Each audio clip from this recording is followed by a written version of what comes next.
Le moteur XU10 J2TE équipe les 605 SRTI SVTI.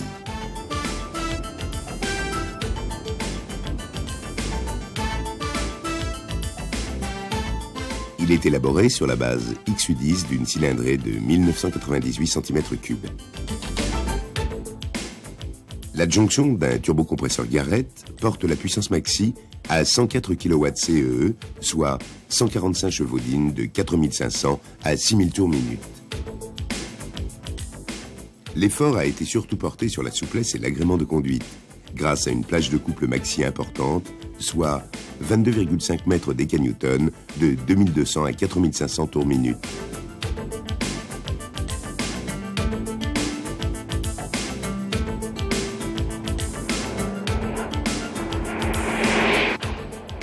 À cause de l'augmentation des contraintes mécaniques, ce moteur est doté de gicleurs d'arrosage d'huile sur les fonds de piston, afin d'améliorer le refroidissement et le graissage des pistons.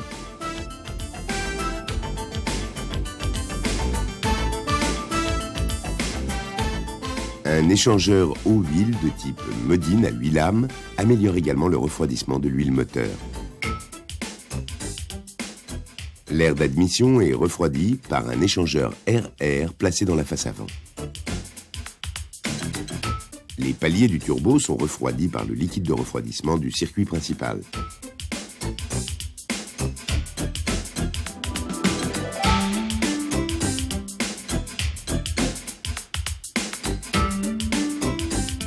L'injection est de type Bosch MP3.2 et reçoit pour ce moteur un capteur de cliquetis avec correction de l'avance et de la richesse. Une régulation par sonde lambda afin de recevoir un pot catalytique. La possibilité d'avoir un antidémarrage codé.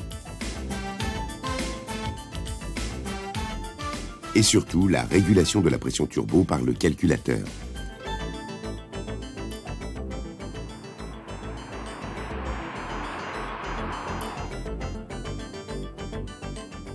Tout comme un turbo normal, celui-ci est équipé d'une soupape de décharge.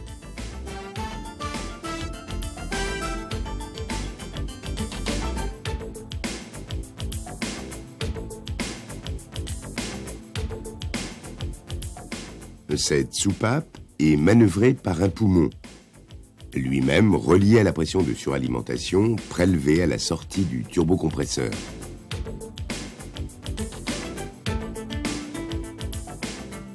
Dans le cas de l'XU10 J2TE, une électrovanne 3 voies pilotée par le calculateur corrige la pression arrivant au poumon.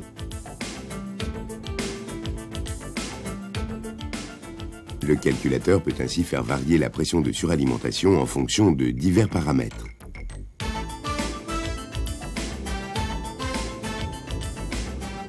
La pression est toutefois limitée à 0,7 bar au-dessus de la pression atmosphérique. De même, si la température moteur dépasse 115 degrés Celsius, le calculateur limitera alors la pression maximum à 0,45 bar afin de diminuer les risques de cliquetis.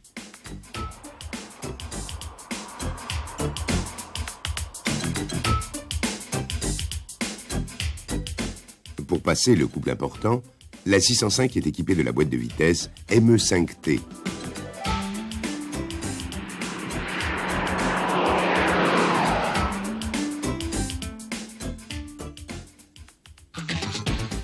Le moteur XU10 J4TE équipe les 405 T16. Il est élaboré sur la base XU10 d'une cylindrée de 1998 cm3.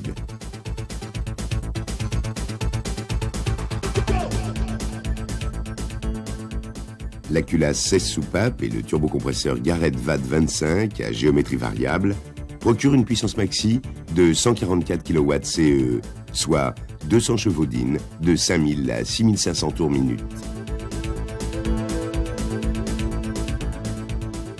Avec un couple maximum de 28,8 mètres décanewtons sur une plage de régime allant de 2600 à 4500 tours minute.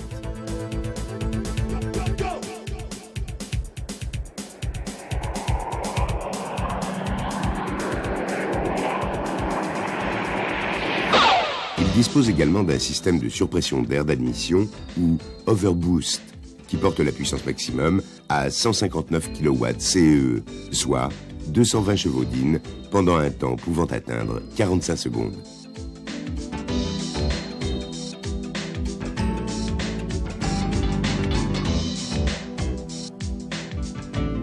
L'injection allumage a été confiée à un système Magneti Marelli AP qui dispose de l'injection séquentielle,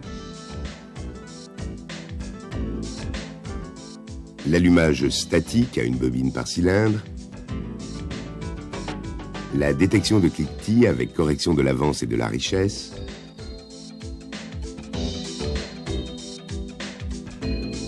la régulation de la richesse par sonde lambda afin de recevoir le pot catalytique,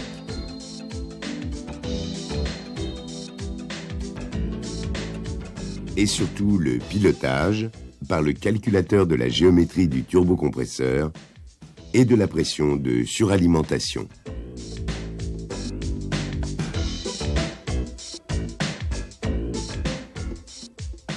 Le turbocompresseur Garrett VAT25 à géométrie variable procure un couple important à bas régime, tout en diminuant le temps de réponse à l'accélération. De plus, il permet de disposer d'une puissance élevée sur une longue plage d'utilisation.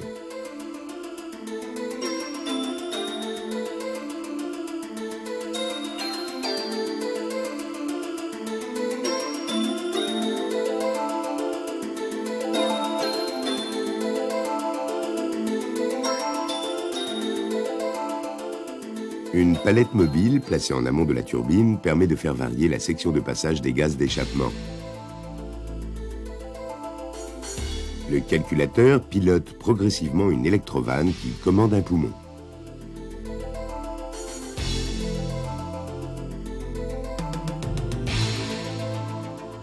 En fonction de la position de l'électrovanne, le poumon agit sur la languette mobile.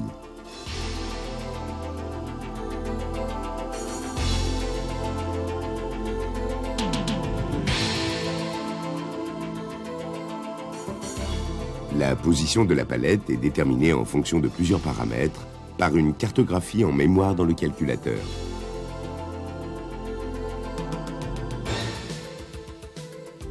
Ces paramètres sont la variation de l'ouverture du papillon des gaz, la position du papillon des gaz, le régime moteur,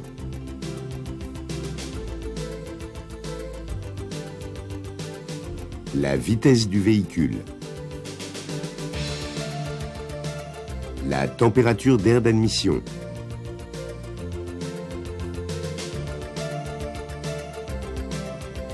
la température moteur, la pression d'admission.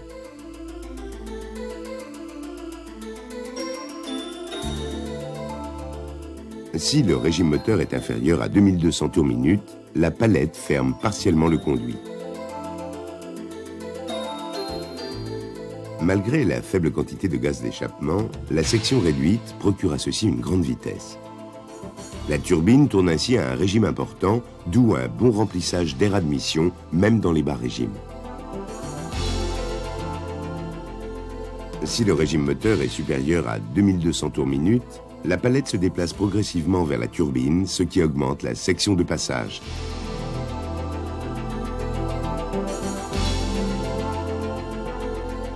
La vitesse des gaz reste élevée, car la quantité de gaz est plus importante à haut régime.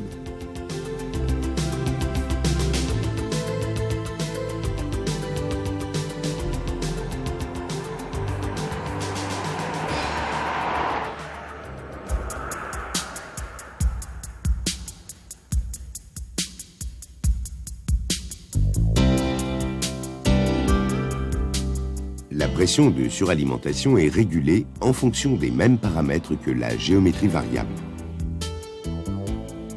Pour les régimes moteurs inférieurs à 3500 tours minute, c'est la palette mobile qui assure la régulation de la pression. La palette ferme le conduit pour augmenter la pression, vitesse d'échappement dans la turbine plus grande. La palette ouvre le conduit pour diminuer la pression. Vitesse d'échappement dans la turbine plus faible. Pour les régimes moteurs supérieurs à 3500 tours minute, la pression est alors modulée par la soupape de décharge, comme dans le cas de l'XU10 J2TE. La pression maximum est alors de 1,1 bar au-dessus de la pression atmosphérique.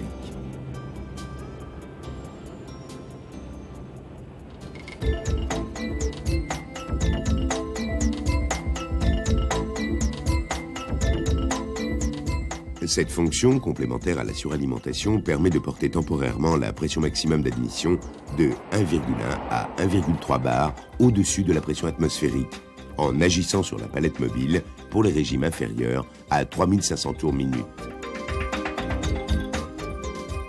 Et en retardant l'ouverture de la soupape de décharge pour les régimes supérieurs. Cette augmentation de la pression a pour effet d'augmenter la puissance maximum de 15 kW CEE, ce qui porte celle-ci à 159 kW CEE, soit 220 chevaux d'In. Le couple maximum augmentant également d'environ 3 mètres des kilonewtons. Il y a toutefois quelques conditions à son fonctionnement. Le papillon des gaz doit subir une variation d'ouverture rapide jusqu'à la pleine charge.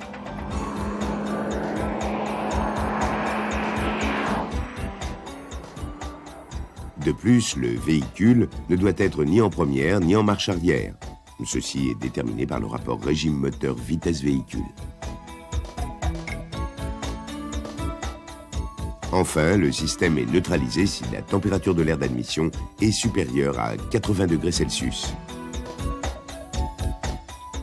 La surpression est effective de 2300 à 6500 tours minute, avec une temporisation de 45 secondes, tant qu'est conservée la position pleine charge.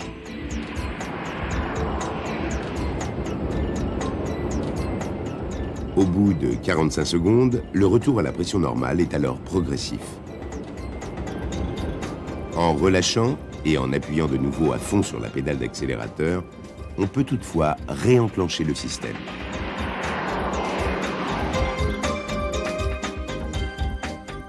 Une telle puissance demande un bon refroidissement du turbo et de l'air d'admission afin d'assurer une parfaite fiabilité mécanique.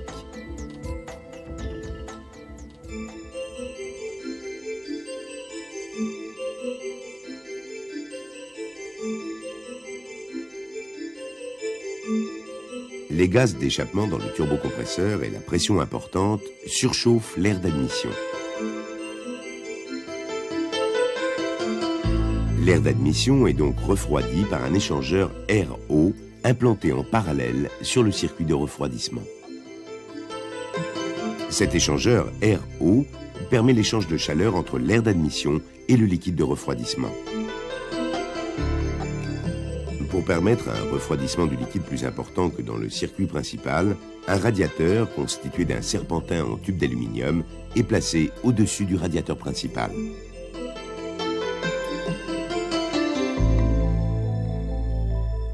Une durite permet le raccordement sur le circuit principal au niveau du boîtier d'eau.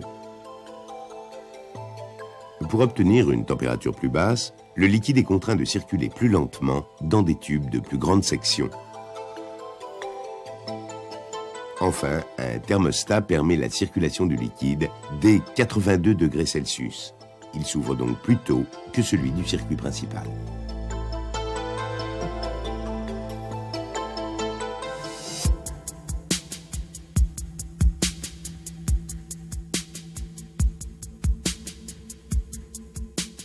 Les paliers du turbocompresseur sont refroidis par le liquide de refroidissement du circuit principal.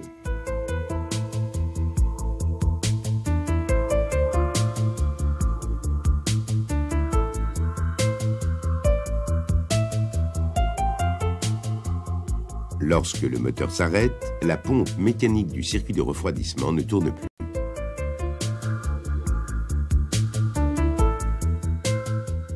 Afin d'éviter une surchauffe du turbo à l'arrêt, une pompe électrique fait circuler le liquide dans le turbocompresseur si la température du moteur est supérieure à 70 degrés Celsius, et cela pendant 10 minutes.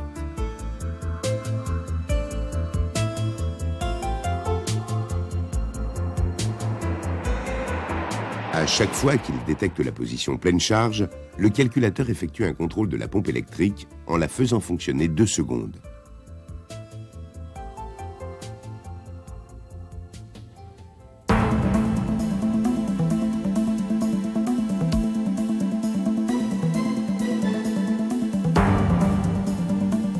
Afin de passer le couple important du moteur, la 405 T16 est équipée d'un système de transmission intégrale spécifique.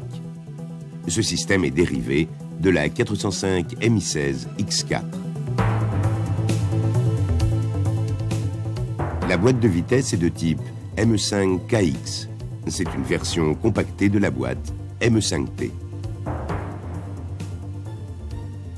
Le mécanisme d'embrayage est à diaphragme tiré.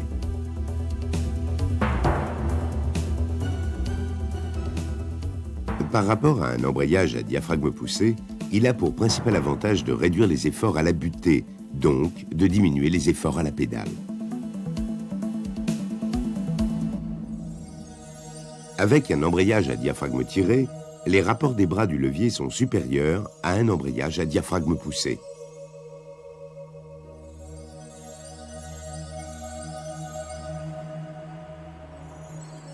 De plus, une meilleure capacité de refroidissement permet une longévité accrue sous forte sollicitation.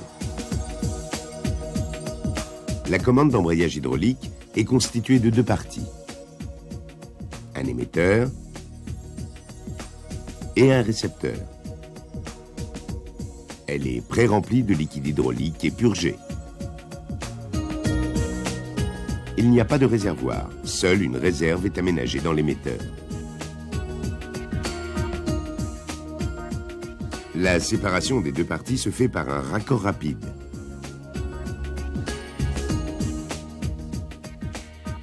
Compte tenu du transfert de liquide lors du fonctionnement, tout échange partiel est proscrit. Il faut changer l'ensemble. La commande de vitesse se fait par câble. Un câble pour la sélection et un câble pour le passage. Ce système ne comporte aucun réglage.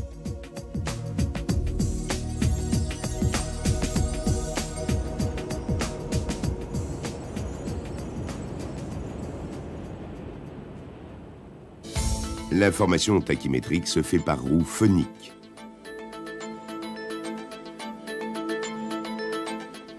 Il n'y a plus de câble de compteur, mais un capteur inductif placé en face d'une couronne ajourée. Ce qui implique un combiné dont le compteur de vitesse est entraîné par un moteur électrique.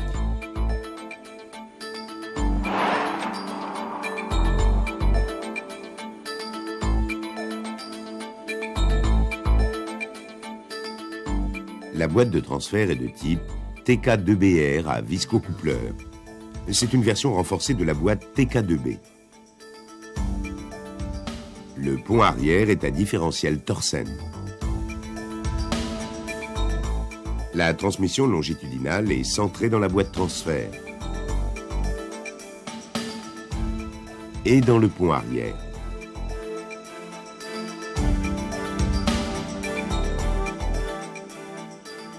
Du fait de la grande vitesse de rotation, la transmission est équilibrée dynamiquement. Il est donc impératif de repérer sa position par rapport à la boîte transfert et par rapport au pont arrière avant la dépose.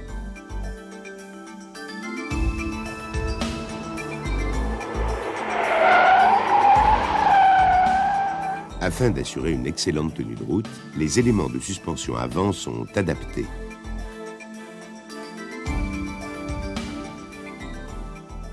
La barre anti-devers avant et celle du train arrière ont vu leur diamètre passer à 22 mm.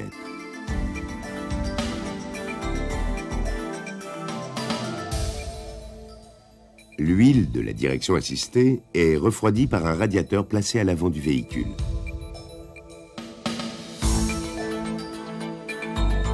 La liaison au sol est assurée par des roues en 16 pouces afin de loger les disques de diamètre 283 mm.